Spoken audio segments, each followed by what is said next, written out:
Di sini kami akan menayangkan sebuah video terkait dengan hukum pidana. Our team, Aulia Iman Fadli, Ermalina, Lilia Afriani, dan Rizka Dewi Sari. Apa sih itu tindak pidana perbankan?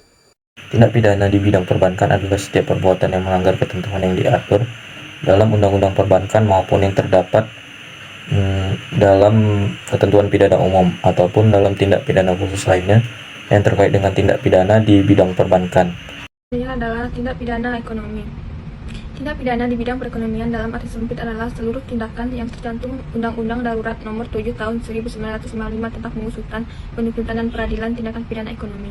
Tindakan pidana jenis ini sempit karena secara substansial memuat sebagian kecil dari kegiatan ekonomi secara menyeluruh. Undang-Undang Darurat ini mulai berlaku pada tanggal 13 Mei tahun 1955 karena keadaan yang mendesak yang mengakibatkan oleh kesulitan ekonomi pada saat itu. Sedangkan tindak pidana ekonomi dalam arti yang cukup luas merupakan tindak pidana di bidang perekonomian yang meliputi area yang komprehensif peninjauannya. Tindakan pidana ini meliputi perbuatan-perbuatan yang masuk dalam kategori administratif penal law, yaitu perbuatan-perbuatan yang masuk dalam kewenangan administratif, tetapi memiliki saran penal atau pidana sebagai sanksi atas pelanggarannya. Misalnya tindak pidana di bidang keuangan, perdagangan, perindustrian yang kesemuanya merupakan mixed scale business. Baiklah, saya Rizka Dewi Sari akan menjelaskan tentang jenis tindak pidana perbankan. Undang-Undang Perbankan menetapkan 13 macam tindak pidana yang diatur mulai dari pasal 46 sampai dengan pasal 50A. Ke-13 tindak pidana itu dapat digolongkan ke dalam 4 macam, yaitu yang pertama ada tindak pidana berkaitan dengan perizinan, yang kedua ada tindak pidana yang berkaitan dengan rahasia bank, yang ketiga ada tindak pidana yang berkaitan dengan pengawasan dan pembinaan, dan yang terakhir yaitu tindak pidana yang berkaitan dengan usaha bank. Selanjutnya saya akan menjelaskan tentang undang-undang terkait tindak pidana perbankan.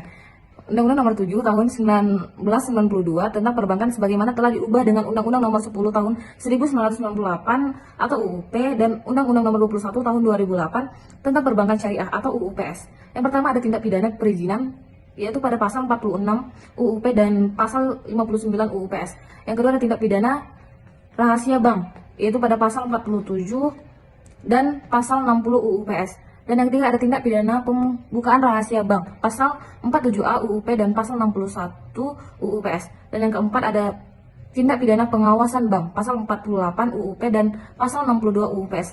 Dan yang kelima ada tindak pidana pencatatan palsu, suap, prinsip kehati-hatian, yaitu pada pasal 49 UUP dan pasal 63 UUPS.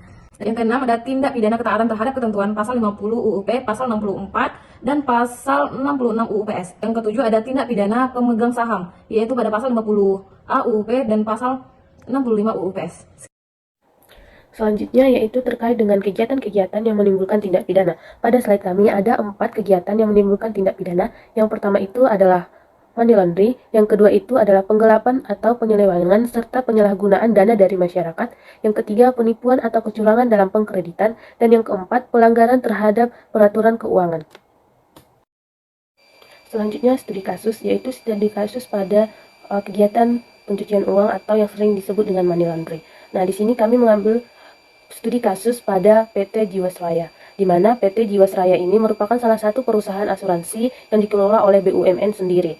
Nah, di dalam PT Jiwasraya ini banyak sekali nasabah yang melakukan pendaftaran kepada PT ini. Namun ternyata beberapa petinggi dari PT Jiwasraya ini melakukan pelanggaran TPPU. Pencucian uang yang dilakukan oleh PT Jiwasraya ini menyebabkan kerugian dengan total 16 triliun rupiah. Selain itu, klaim asuransi dari nasabah juga tidak dipenuhi oleh PT Jiwasraya ini.